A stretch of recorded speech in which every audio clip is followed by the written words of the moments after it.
Assalamualaikum warahmatullahi wabarakatuh. Saya di sini akan mengerjakan ujian tengah semester mata kuliah Teknik Pemboran 2 dengan dosen pengampu Bapak Winarto MT. Sebelumnya perkenalkan, nama saya Urfan Raihan dengan NIM 190101057 dari kelas Teknik Perminyakan 19B. Baik, di sini saya akan menjelaskan tentang casing. Yang pertama yaitu definisi casing. Casing adalah pipa yang dimasukkan ke dalam sumur bor, di mana casing ini memiliki beberapa fungsi penting, baik dalam pekerjaan pemboran atau drilling, maupun dalam pekerjaan penyelesaian sumur atau kompresi. Kemudian fungsi casing sesuai klasifikasinya. Sebenarnya di sini untuk fungsi casing sesuai klasifikasinya itu ada 5, yaitu konduktor pipe, surface casing, intermediate casing, linear, dan juga produksi casing. Baik, langsung ke konduktor pipe, yaitu merupakan rangkaian pertama. Ini ditanam pada titik di mana suatu sumur akan dibor dengan cara penumbukannya dengan menggunakan diesel hammer. Fungsinya jika di offshore atau di laut, untuk melindungi distring dari air laut, dipasang dari platform hingga dasar laut. Jika pada onshore atau di daratan, yaitu fungsinya untuk menutup formasi permukaan yang mudah runtuh seperti di rawa-rawa. Kemudian fungsinya yang lain yaitu mencegah kontaminasi air tawar oleh lumpur pemboran. Kemudian ada surface casing, ialah casing yang dimasukkan ke dalam sumur atau lubang bor melalui konduktor pipe. Fungsinya yaitu menghindari gugurnya lubang pengaliran lumpur, kemudian melindungi lapisan air tawar dari pencemaran lumpur bor, kemudian menghindari lapisan bertekanan yang akan dijumpai selama pemboran. Kemudian sebagai tempat kedudukan BOP dan juga wellhead-nya. Kemudian ada intermediate casing, ialah yang dipasang setelah surface casing, yang biasanya digunakan untuk menutup atau mengatasi masalah yang akan timbul dengan formasi selama pekerjaan pemboran. Fungsinya yaitu menutup zona-zona bertekanan tinggi atau abnormal seperti loss sirkulasi dan zona yang mengandung fluida yang korosif. Kemudian di bawahnya itu ada produksi casing, ialah ya rangkaian pipa yang selubung yang terakhir dimasukkan ke dalam lubang bor. Ukuran produksi ini akan sangat bergantung pada pekerjaan jumlah produksi dari sumur tersebut. Fungsinya yaitu menyekat antara lapisan produktif yang satu dengan lapisan produktif yang lainnya agar tidak saling berhubungan. Kemudian untuk melindungi alat-alat produksi yang terdapat di bawah permukaan seperti pompa dan sebagainya. Kemudian juga ada linear. Linear merupakan rangkaian casing produksi yang di antara intermediate casing dan juga produksi casing. Linear dipasang dalam lubang bor tetapi tidak sampai permukaan. Biasanya dipasang pada intermediate casing dengan menggunakan packer atau slip. Kegunaannya itu yaitu mengurangi biaya casing dan biaya untuk running casing. Jika linear ini harus disambung sampai ke permukaan dengan menggunakan rangkaian casing lainnya. Kemudian ada jenis sambungan casing. Yang pertama itu round thread and coupling. Sambungannya terdiri dari 2 macam, yaitu long thread and coupling dan juga short thread and coupling. Ini adalah contohnya itu yang berwarna merah. Kemudian ada braster thread and coupling. Untuk rangkaian yang paling panjang dan berdiameter besar, sebaiknya disarankan memakai jenis sambungan ini. yaitu yang berwarna hijau. Kemudian ada extreme line casing. Sambungan ini, jenis ini sangat tahan terhadap kebocoran. Tipe sambungan dan ulirnya menyatu pada badan casing. Bentuk ulirnya trapesium atau segi empat.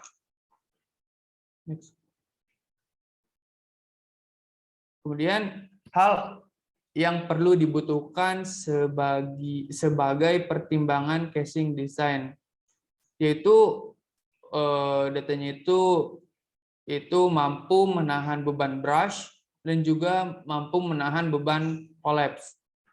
Kemudian permasalahan apa saja atau kendala yang biasa terjadi di lapangan terkait dengan casing setting depth, yaitu masalah-masalahnya yang berkaitan yaitu masalah dengan tekanan selama operasi pemboran yang ditanggulangi dengan pemasangan casing yang tepat.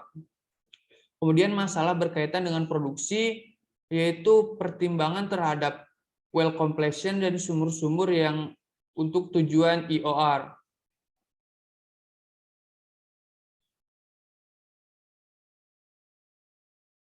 Kemudian di sini ada hoisting system. Kenapa menara bor dan semua peralatan yang digunakan harus memenuhi syarat keselamatan kerja?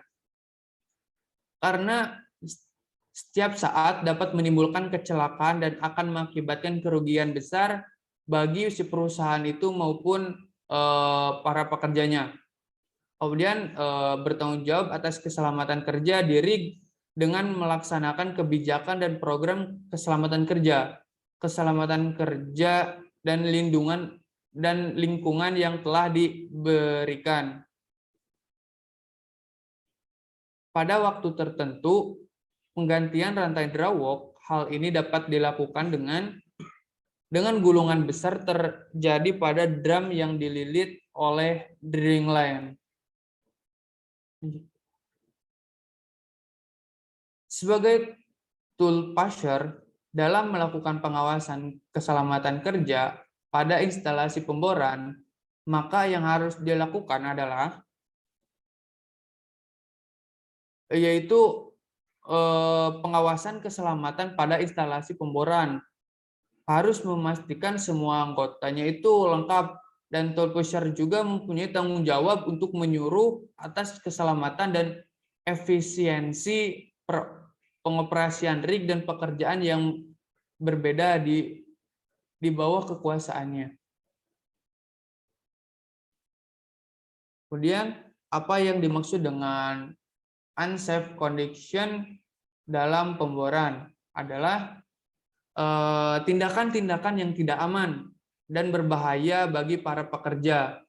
Jadi hal ini karena biasanya para pekerja tidak melakukan prosedur yang baik, kadang ada yang beberapa yang dilewat seperti itu karena mungkin tidak perlu gitu.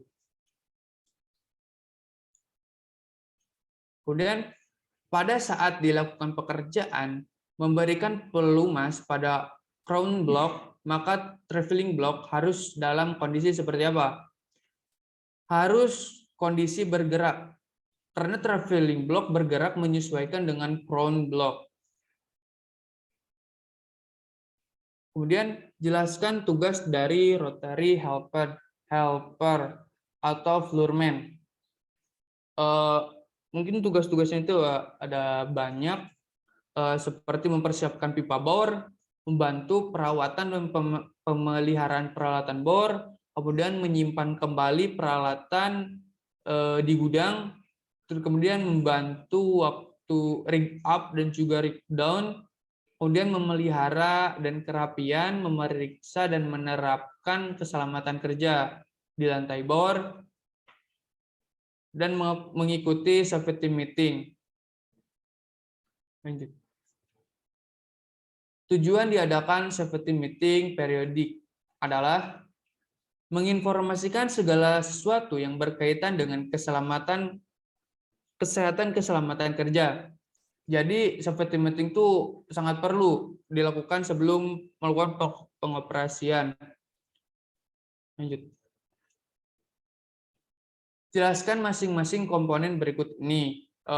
Yang pertama dari kiri ya, yaitu mesh, yaitu menara, itu untuk fungsinya itu untuk menyediakan ruang untuk mengangkat dan memasukkan rangkaian pipa bor atau ke dalam lubang bor gitu kan.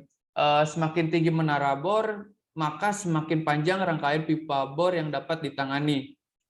Kemudian ada substruktur, yaitu konstruksi kerangka baja sebagai platform yang dipasang langsung di atas titik bor. Fungsinya itu untuk menahan beban yang sangat besar yang ditimbulkan oleh mesh dan juga beban casing.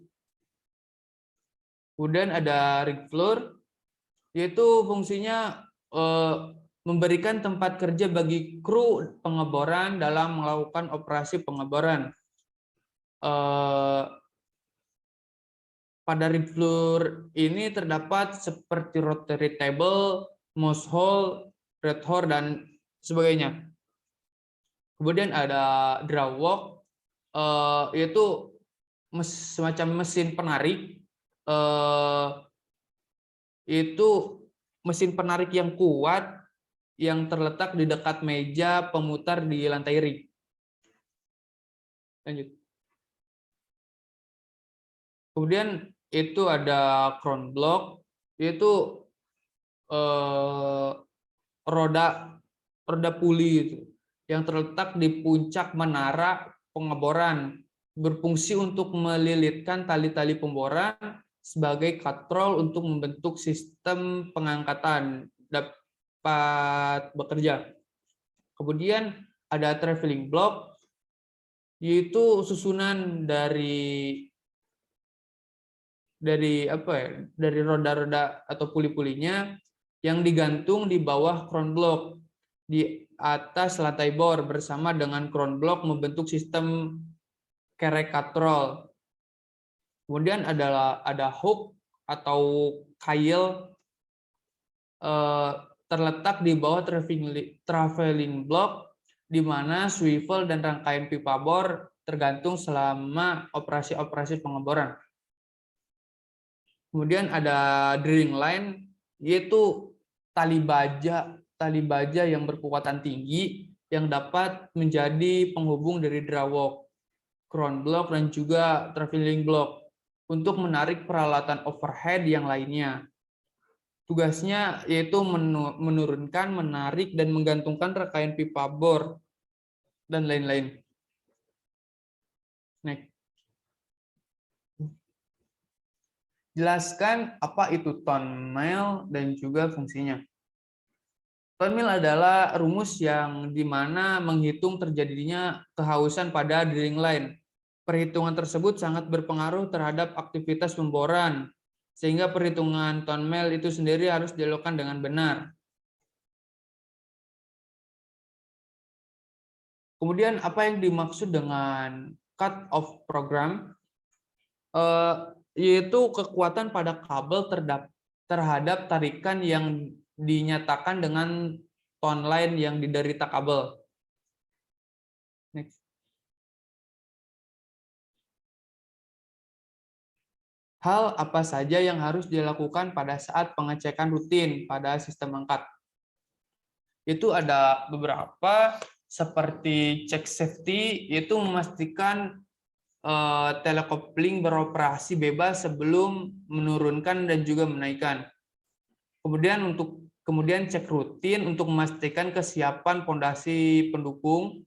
Kemudian ada pelumas crown, yaitu cek ada tangga penurun operasi. Kemudian ada arkor, yaitu menaikkan beban berat.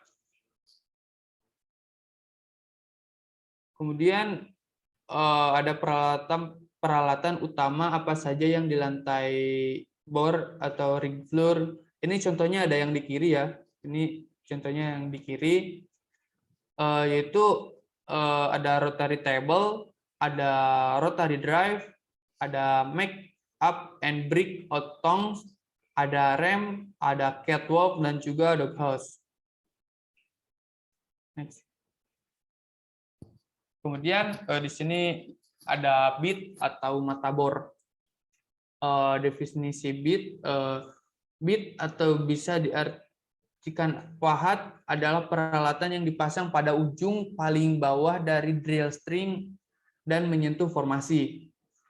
Fungsinya adalah untuk membuat lubang dengan cara menghancurkan batuan dan batuan WOB atau weight on beat dan juga RPM atau rotary per minute. Beat ini menerima beban dan juga putaran drill string. Kemudian nantinya cutting akan dihasilkan kemudian diangkat ke atas oleh lumpur pemboran hingga beat akan terus menembus dan menghancurkan formasi batuan baru secara terus-menerus. Prosesnya berlangsung secara terus-menerus ini akan menghasilkan lubang-lubang sumur. Next.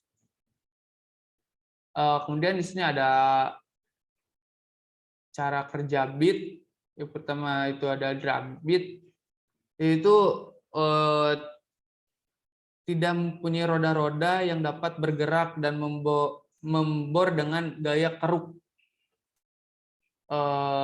Letak nozzle pada jenis bit ini dirancang agar lumpur keluar dari rangkaian pipa bor langsung menjemprut pada blendnya. Bit ini juga biasanya digunakan pada formasi lunak dan plastik. Keuntungan bit ini yaitu rate of penetration atau ROP-nya itu sangat tinggi. Kemudian ada roll con bit. Itu merupakan bit yang mempunyai kon ya. Kon itu seperti kerucut gitu, bentuknya agak kerucut yang dapat berputar untuk menghancurkan batuan. Pada masing-masing kon terdapat gigi-gigi yang relatif panjang dan renggang. Carang dan renggang digunakan pada pemboran formasi lunak seperti gigi-gigi relatif pendek dan berdekatan digunakan untuk menembus formasi batuan yang sedang sampai yang keras. Di sini ada dua contoh, yaitu melted bit dan juga insert bit. Lanjut. Kemudian di sini adalah bit pemotong tetap atau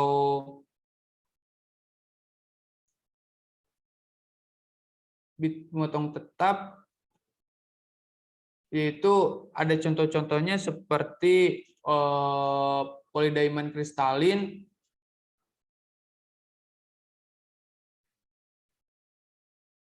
yaitu jenis mata bor merupakan pengembangan dari jenis baru itu kan, jenis baru dari drag bit dan juga fit style.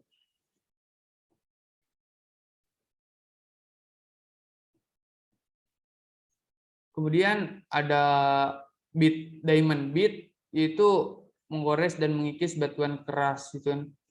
Bit ini bit yang paling mahal harganya karena memasang butir-butir ini sebagai pengaruh pada matrik besi atau karbid dan tidak memiliki bagian yang bergerak gitu. Mata bor ini digunakan untuk formasi yang keras dan dapat dilakukan oleh rock bit. Diamond bit ini digunakan ketika rate pengeboran sebelumnya kurang dari 10 feet per jam. Namun diamond bit juga umum digunakan untuk coring di mana menghasilkan core yang lebih baik terutama pada formasi limestone dan sandstone yang keras. Next.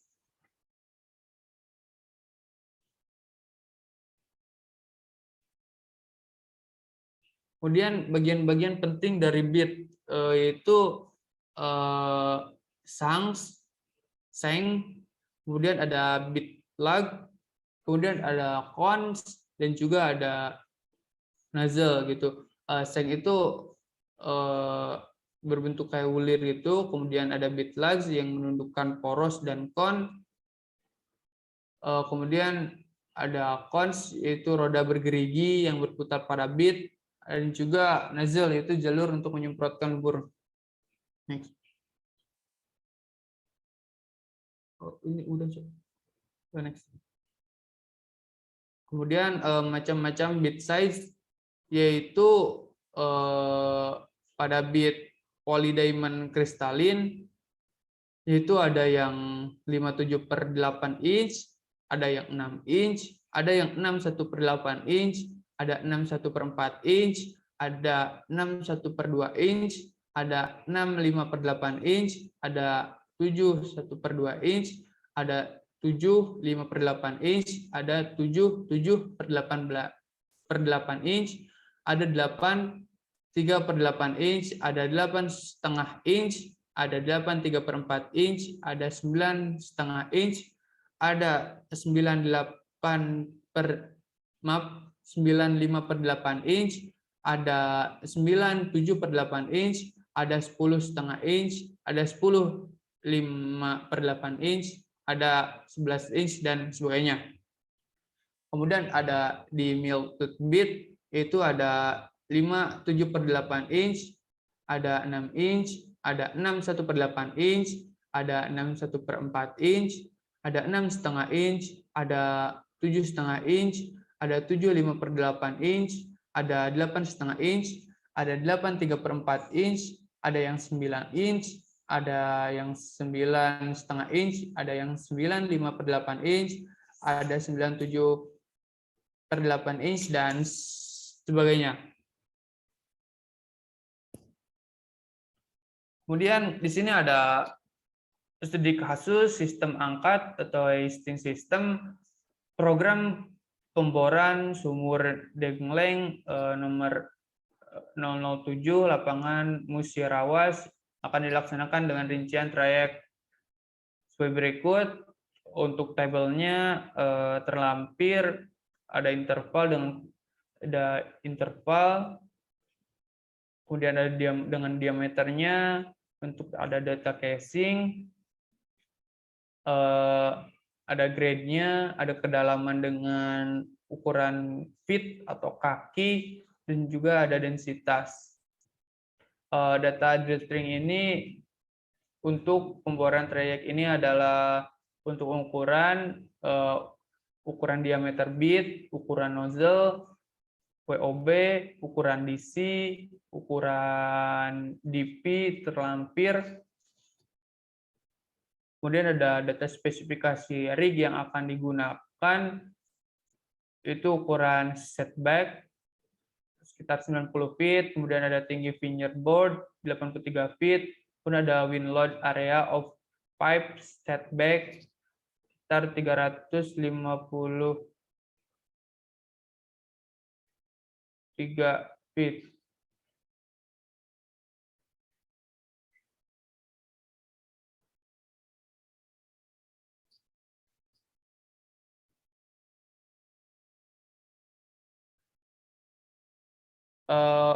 Mohon maaf, mungkin ini ada kesalahan, itu untuk wind load area of pipe setback-nya itu tipe harusnya 357 feet ya. Kemudian data-data lainnya seperti kapasitas traveling block yang digunakan sebesar 250 ton dengan berat 120.000 kilopound dengan kecepatan pengangkat di string yaitu 60 feet per menit, dengan efisiensi drawalk yaitu 85%, efisiensi primer wover 85%, safety factor untuk sistem angkat yaitu 1,25, kemudian kecepatan angin 11,97 mph atau meter per jam. Kemudian jumlah kabel board di crown block yaitu 10 dengan efisiensi blok 98%. Next. Perintah, buatlah gambar penampang sumur sesuai dengan data yang pada tabel di atas. 2 yaitu berapa hook length dengan ukuran kilopound pada saat A menggantungkan di string, B menggantungkan casing, C. Dari jawaban A dan B, kondisi mana yang digunakan sebagai dasar dalam menentukan total beban pada menara. 3. Menara total beban horizontal dengan satuan kilopound. 0,5 Nomor 4, beberapa tegangan kabel bor pada kondisi statis dengan satuan kilopound. Kemudian nomor 5, beberapa total beban pada menara dengan satuan kilopound. Nomor 6 yaitu berapa horsepower atau HP pada drawalk dan juga primer mover. Kemudian ya ini ada jawabannya, yaitu buatlah gambar penampang sumur sesuai dengan data yang ada pada tabel di atas. Itu di sebelah kiri itu sudah ada tulisan seperti saya bilang pada awal-awal, yaitu casing paling atas yaitu casing konduktor. Kemudian di bawahnya itu ada surface casing, kemudian ada intermediate casing, dan juga ada di bawahnya lagi ada linear dengan trayek konduktor casing itu 26 inch dengan interval 0 sampai 65 feet. Kemudian surface casing dengan trayek 17,5 inch dengan interval 65 sampai 980 feet. Kemudian ada intermediate casing dengan trayek 12,1/4 inch dengan interval 980 sampai 3.200 feet. Kemudian ada bawahnya lagi ada trayek 8,5 inch dengan interval 3.200 sampai 3.600 feet. Kemudian nomor 2, berapa hook length pada saat menggantungkan di string. Di sini ada ukuran DC sudah tercantum, yaitu ukuran DC 61/4 inch, OD, kemudian ada 13/16 inch, ID dikali 83 kilopound per feet. Kemudian ada ukuran DP 4,5 inch, OD dan 3,28 inch, ID dikali 16,6 kilopound per feet. Dengan WOB, weight on beat, berat bitnya itu 22.500 kilopound dengan 80% WDC. WDC itu adalah berat drill collar. Dengan 22.500 per 0,8, yaitu kisaran 28.125 kilopound. Dengan kedalaman target yaitu 3.657 feet, dengan panjang DC 28.125 kilopound dibagi 83 kilopound per feet, jadi panjangnya itu 740 feet atau kaki. Kemudian panjang DP yaitu drill pipe yaitu 3.657 dikurangi 740, yaitu kisaran 2.917 feet.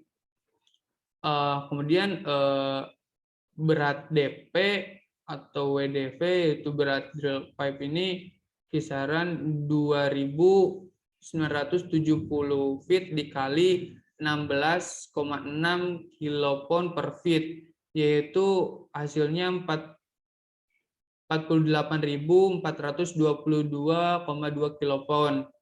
Kemudian berat total di udara yaitu 48.422,2 kilopound ditambah 28,125 kilopound sama dengan 76.547,2 kilopound.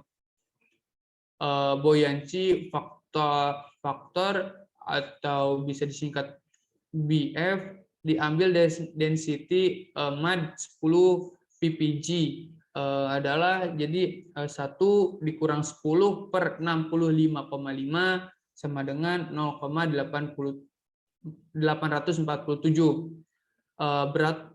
Berat total sumur yaitu 76.547,2 ditambah 0,847 sama dengan 76.548,047 kilopon. Jadi berat drill string adalah 76.548,047 kilopon. Yaitu menggantung casing, diambil casing intermediate karena terpanjang, yaitu kisaran 980 sampai 3.200 feet. Ini menentukan berat casing, yaitu casing yang 1/8 inch dengan kode K55 dikali 40 kilopon per feet, kedalaman yaitu 0,0 sampai 70 feet. Itu 70 dikurang 0 dikali 40 kilopon per feet dikali 0,847 sama dengan 2.371,6 kilopon. Kemudian di casing 9/8 inch dengan kode K55 dikali 43,5 kilopon per feet dengan kedalaman 70 sampai 337 feet. Jadi 337 feet dikurang 70 yaitu kisaran 267 feet dikali 43,5 kilopon per feet kali 0,87 sama dengan kisaran 9.000 dikali 837,491 kilopon. Kemudian adalah casing 9/8 inch dengan kode K55 dikali 47 kilopon per feet dengan kedalaman 337 sampai 3.257. Jadi di 3.257 dikurang 337, jadi hasilnya 2.920 feet dikali 47 kilopon per feet dikali 0,87 sama dengan 116.242,28 kilopon. Kemudian dari jawaban A dan B, kondisi mana yang digunakan sebagai dasar dalam menentukan total beban pada menara? Beban totalnya di lumpur yaitu 2.371,6 ditambah 9.837,481 ditambah 116.242,28 sama dengan 128.451,361 kilopon. Nomor 3, berapa total beban horizontal dengan satuan kilopon? Di sini itu GN sama dengan LDS kali WDS kali sin X. LDS-nya itu 3.657 dikali 16,6 dengan sinnya itu sin 25 berarti sin 2,5. Maaf, jadi hasil sin 2,5 itu 0,04364. Jadi hasilnya 2.648,44 jadi 2.648,004 kilopon. Gaya horizontal bekerja pada menara akibat pengaruh angin, yaitu W sama dengan 0,004 dikali V2, yaitu V2-nya itu 11 kali 11,97. Maaf, ini harusnya ada pangkat 2, jadi hasilnya yaitu 0,573 kilopon per feet. Jadi beban akibat pengaruh angin yaitu W2 sama dengan W kali F, yaitu W-nya itu 0,573 kilopon per feet dikali 353 sama dengan 202.269 kilopon. Total beban horizontal adalah LT sama dengan GN ditambah W2 dalam kurung 0,5 dikali A per B. GN-nya itu 240.004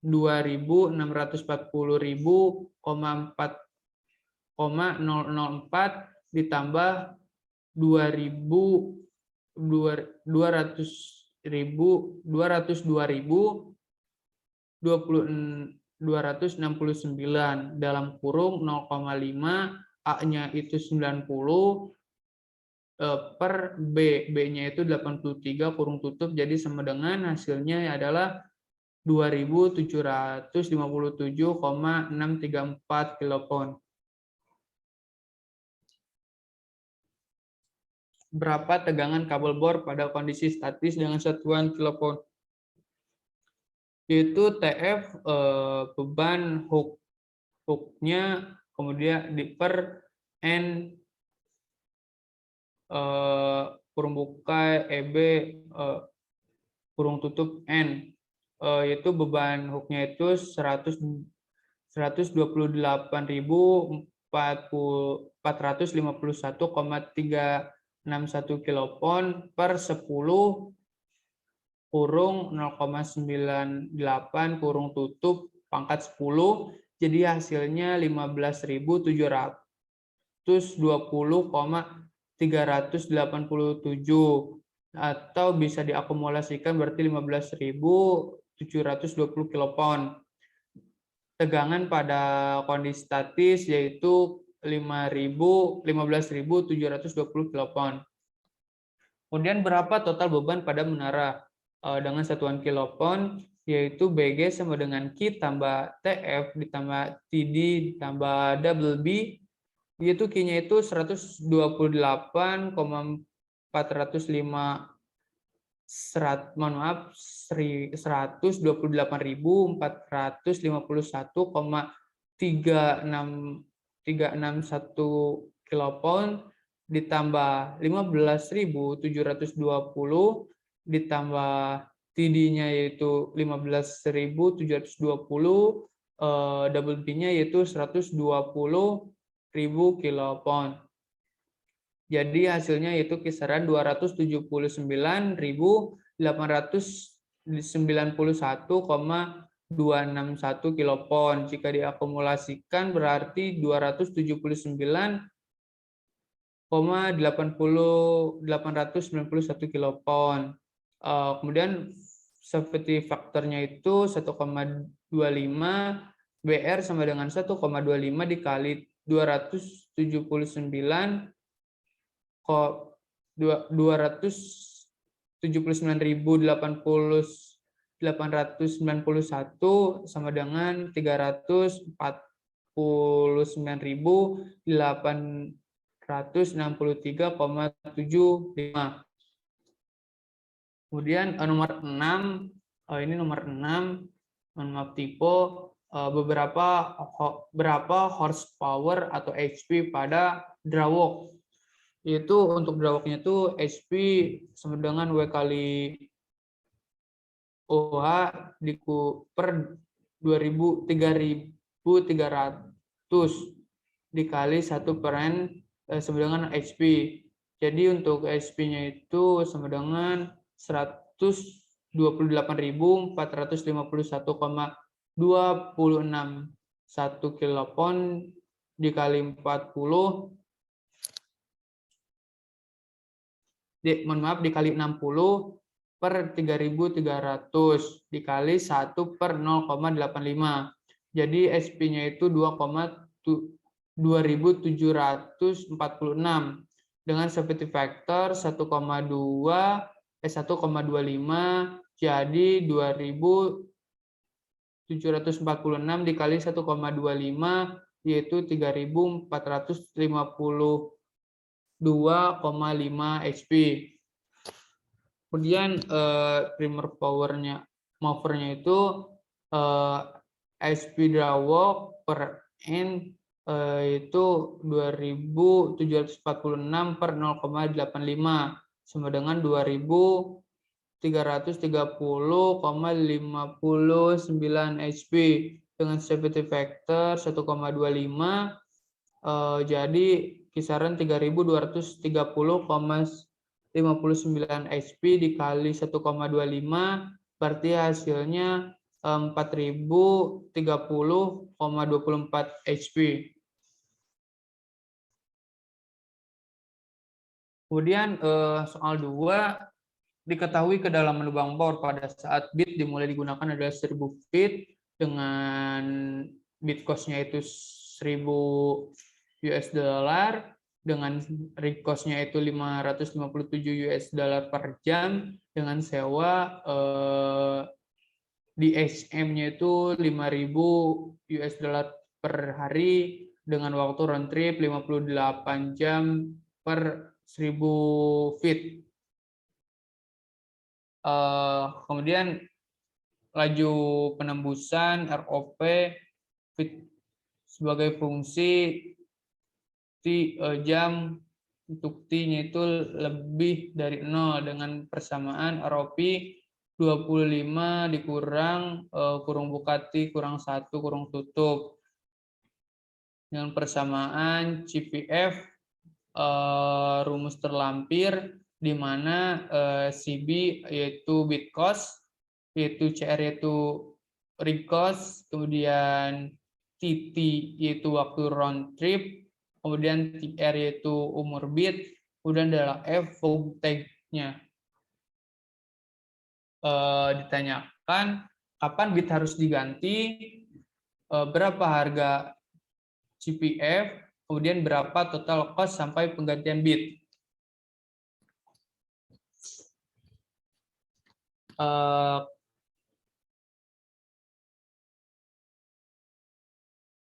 Kapan bit harus diganti, yaitu kisaran 1000 feet dikali 2 dengan interval 2, yaitu 2000 feet bit diganti. Kemudian kapan bit harus diganti, belakang. Mungkin maksudnya itu berapa harga cost per fitnya, yaitu harganya itu kisaran 168.714 US dollar per fit. Kemudian berapa total cost sampai penggantian bit. Untuk sewa di SM-nya itu kisaran 5.000 US dollar per hari. Jadi untuk per jam itu kisaran 208,33 US dollar per jam. Dengan interval 2 jam yaitu kisaran 208,33 dikali 2 yaitu kisaran 416,6 US dollar. Bit ganti pada penembusan 2000 feet dengan harga bitnya itu 1000 US dollar. Kemudian ada sewa rig, waktu round trip itu kisaran 58 jam dengan sewa rignya itu 557 US dollar per jam, jadi 557 dikali 58 jam yaitu kisaran 32.306 US dollar. Sewa di HM itu waktu round trip 58 jam itu berarti kisaran 2 hari, kurang lebih 2 hari dengan cost di HM-nya itu 5.000 dikali 2 yaitu kisaran 10.000 US dollar. dengan interval 2 jam, maka 10.000 bagi 2 sama dengan 5.000 US dollar per feet. Total cost sampai ganti bid yaitu 416,6 ditambah 1.000 ditambah 32.306 ditambah 5.000 sama dengan 38.722,6 US dollar. Baik, mungkin cukup sekian yang dapat saya sampaikan. Apabila ada kesalahan kata, saya mohon maaf. Kepada Tuhan saya mohon ampun. Wabillahi taufiq wal hidayah. Wassalamualaikum warahmatullahi wabarakatuh.